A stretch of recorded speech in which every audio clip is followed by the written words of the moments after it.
Violinistes i atrevits, la Petit Band, que de menuts no tenen res, s'atrevissen a versionar els mítics AC/DC, violinistes que toquen rock and roll. Una mescla explosiva que funciona a la perfecció.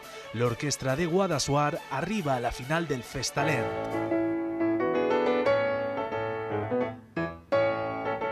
Lucía López és una pianista d'excepció. Va deixar bocabadada a la mateixa Marina de Malux, de la qual Lucía és molt fan. Per descomptat, no podia faltar al seu equip. De major, Lucía vol ser concertista professional. Ara, el que té clar és que vol conquistar el jurat del Festalent. Demà, 13 de desembre, a les 8 de la vesprada, coneixerem els guanyadors del Festalent. El primer festival digital d'Apunt arriba a la final i la podrem seguir per Twitch i YouTube. Ara sí que sí, queden hores per a la gran final.